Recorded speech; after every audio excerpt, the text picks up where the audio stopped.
Bonjour. Aujourd'hui, nous allons partager une pensée que j'ai intitulée Le Saint-Esprit, notre ami. Et nous allons vraiment développer cette réalité que le Saint-Esprit est un être relationnel qui veut nous aider. Le Saint-Esprit est un être relationnel. On a beaucoup de facilité à comprendre qui est Dieu le Père parce que la Bible en parle beaucoup et puis on a des papas sur terre, on a un papa sur terre qui peut être bon, qui peut être moins bon. Et ça nous permet d'avoir quand même une notion de ce qu'est notre Père. On a aussi beaucoup de facilité à réaliser qui est le Fils, puisque nous le découvrons, il est annoncé dans l'Ancien Testament, et puis nous le voyons dans le Nouveau Testament, au travers des évangiles, Jésus-Christ. Mais c'est vrai qu'on a quand même plus de difficultés à réaliser qui est le Saint-Esprit. Et cette pensée a pour but de nous aider à comprendre que le Saint-Esprit est une personne qui est notre ami. Dans Luc au chapitre 3 et au verset 21, il est écrit ceci. Tout le peuple accourait vers Jean pour se faire baptiser. Jésus fut aussi baptisé. Or, pendant qu'il priait, le ciel s'ouvrit et le Saint-Esprit descendit sur lui sous une forme corporelle comme une colombe. Une voix retentit alors du ciel et dit « Tu es mon fils bien-aimé, tu fais toute ma joie ». Dans ce passage, nous voyons en effet le Père qui va parler des cieux, nous voyons le Fils qui se fait baptiser, et nous voyons la personne du Saint-Esprit qui va venir sous la forme corporelle d'une colombe. C'est beau de pouvoir entrer dans cette révélation de Dieu par la simplicité des Écritures, n'est-ce pas? Le Saint-Esprit est venu, donc je le disais, sous une forme corporelle comme une colombe. Tout de suite, il faut vraiment le comprendre, le Saint-Esprit n'est pas une colombe, mais il est venu comme. Par contre, ce qui nous interpelle, c'est la symbolique de cet animal. Pourquoi une colombe? Il aurait pu venir, je ne sais pas moi, comme un lion, il aurait pu venir comme le feu, il aurait pu venir comme le vent, il aurait pu venir comme l'huile sur Jésus, mais il va venir comme une colombe. Donc il y a certainement une signification. Dans Genèse au chapitre 8, à partir du verset 8, il est question de Noé, qui va faire échapper une colombe de l'arche après le déluge, et à plusieurs reprises, la colombe va revenir, jusqu'au moment où la colombe ne reviendra pas. Et lorsqu'elle revenait, c'était tout simplement le fait qu'elle n'avait pas trouvé, dit la Bible, d'endroit où poser son pied.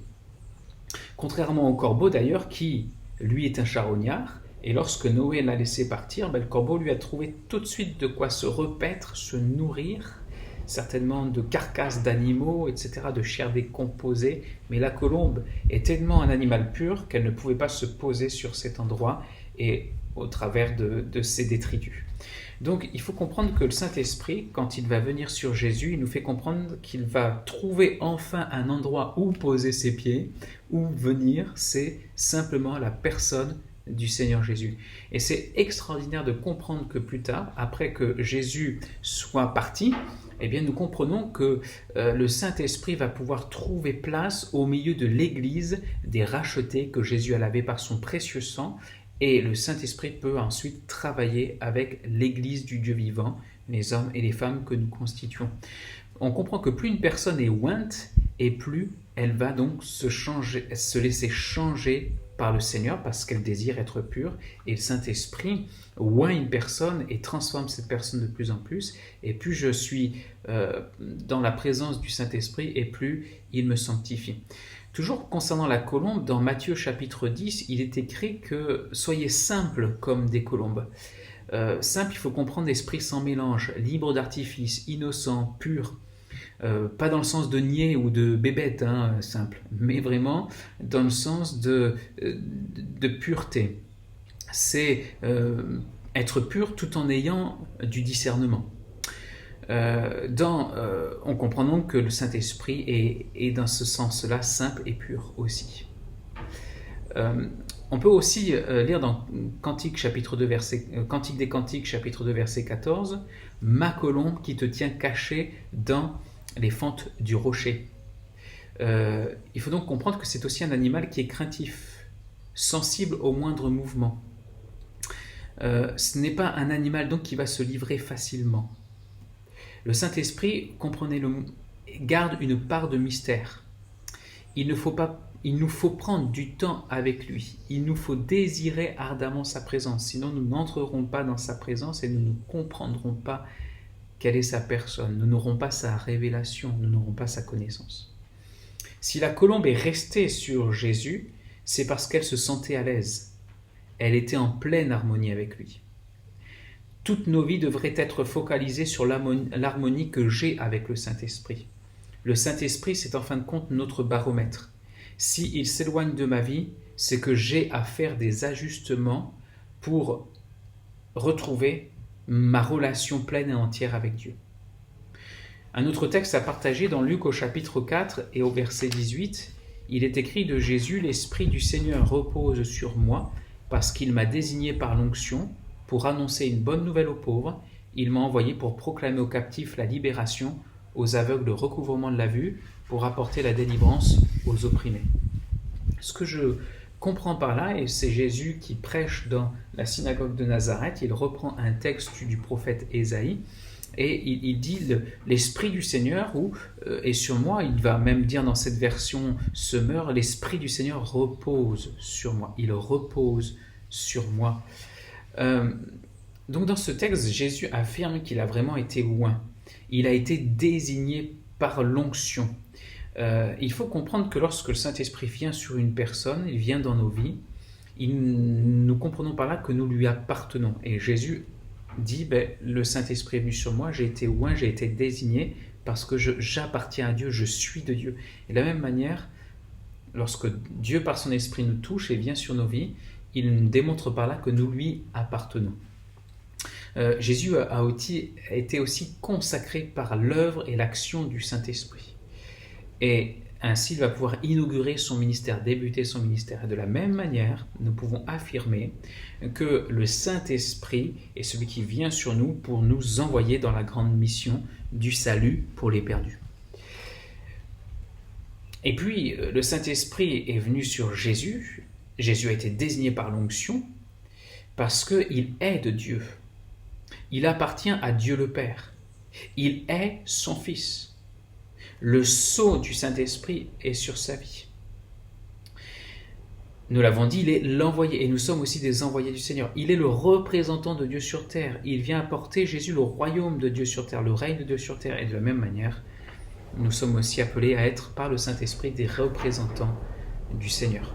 D'après tout ce qu'on vient de partager, vous, que pensez-vous de la personne du Saint-Esprit ?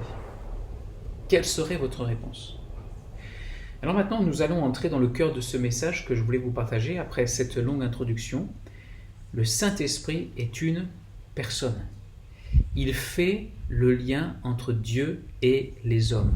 Dans Jean chapitre 16, verset 14, il est écrit « Il prendra de ce qui est à moi et vous l'annoncera ».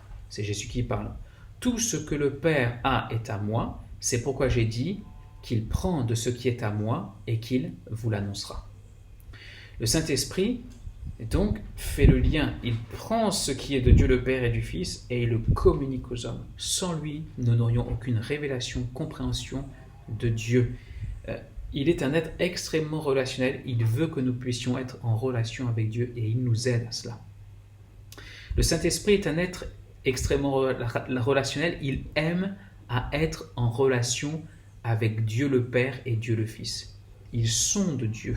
Sa relation et sa connaissance de Dieu n'est pas une relation de surface, mais c'est une relation profonde, parfaite. Plus une personne a une relation profonde avec le Saint-Esprit, plus elle connaît Dieu, moins elle est d'accord avec une vie superficielle, une vie de tradition religieuse, une vie de surface. Observez la profondeur de la vie de Jésus-Christ dans Ésaïe chapitre 11, où il est désigné encore par le prophète. Il est écrit « Puis un rameau sortira du tronc d'Isaïe et un rejeton de ses racines. L'Esprit de l'Éternel reposera sur lui, esprit de sagesse et d'intelligence, esprit de conseil et de force, esprit de connaissance et de crainte de l'Éternel. Il respirera la crainte de l'Éternel. Il ne jugera point sur l'apparence. Il ne prononcera pas sur un oui-dire, mais il jugera les pauvres avec équité et prononcera avec droiture sur les malheureux de la terre. Donc on voit très bien que dans ce passage, Jésus ne se prononçait pas sur un oui-dire, ne jugeait pas l'apparence, il avait un regard profond, il sondait les choses avec profondeur, avec une sagesse, avec une intelligence, avec une connaissance, et il faut comprendre que tout cela lui venait parce qu'il avait une relation profonde avec Dieu. Il ne s'intéressait pas à la surface des choses, mais Jésus plongeait dans le cœur de son Père, et son Père était en lui. Et tout cela se faisait grâce aussi à l'œuvre et l'action du Saint-Esprit. Et de la même manière, si nous avons une vie profonde avec le Seigneur, eh bien nous allons connaître les profondeurs de Dieu et nous n'accepterons plus la surface, nous n'accepterons plus les traditions religieuses, le train-train du quotidien, mais nous aurons soif et serons des affamés de la présence du Seigneur. Le Saint-Esprit est un être relationnel. Il aime à être en relation avec toi. Il désire ardemment ta présence. Mais vraiment, c'est ardemment qu'il la désire. Très souvent, nous on dit, aspire au Saint-Esprit, aie soif de Dieu le Père, de Dieu le Fils, de Dieu le Saint-Esprit. Mais comprends que le Saint-Esprit a soif d'une relation vraie avec toi. Il ne veut pas quelque chose d'hypocrite. Il ne veut pas que tu t'approches de lui et que tu fasses exprès. Il ne veut pas que tu t'approches de lui simplement parce qu'il faut que tu le fasses. Tu te sens obligé. Ne le fais pas si c'est cela. Non. Mais il désire ta relation. Il désire ta présence. La Bible dit qu'il y a de la joie dans le ciel pour une seule âme qui se repent, pour un pécheur qui se repent. Comprenez que si ce pécheur qui a fait la joie du ciel quand il est passé de la mort spirituelle à la vie éternelle, comprenez donc que cette même personne, maintenant qu'elle est rachetée, qu'elle est sauvée, elle continue à faire la joie de Dieu son Père, elle continue à faire la joie du ciel quand cette personne persévère en recherchant une relation vivante et profonde avec Dieu par le Saint-Esprit. Le salut ne se résume pas à la conversion, au passage de la mort spirituelle à la vie éternelle, mais le salut, c'est l'expérience d'une vie que Dieu se plaît à restaurer tout au long du cheminement avec lui. Le Saint-Esprit est un être relationnel qui prend plaisir à être avec nous.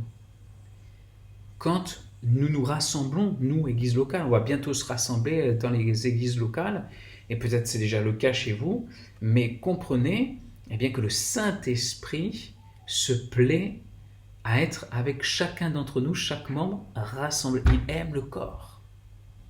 Donc il n'aime pas simplement être en relation avec toi, être ton ami, mais il est l'ami de ce corps, de ces membres qui sont rassemblés. Et puis le Saint-Esprit, il va nous aider à être en relation les uns avec les autres, parce que vous êtes d'accord de dire avec moi que c'est pas tout le temps facile, n'est-ce pas? Dans l'épître aux Colossiens, au chapitre 3 et au verset 1er, il est dit « Mais vous êtes aussi ressuscités avec le Christ, recherchez donc les réalités d'en haut, là où se trouve le Christ qui siège à la droite de Dieu. De toute votre pensée, tendez vers les réalités d'en haut et non vers celles qui appartiennent à la terre, car vous êtes morts et votre vie... » C'était Colossiens 3,13.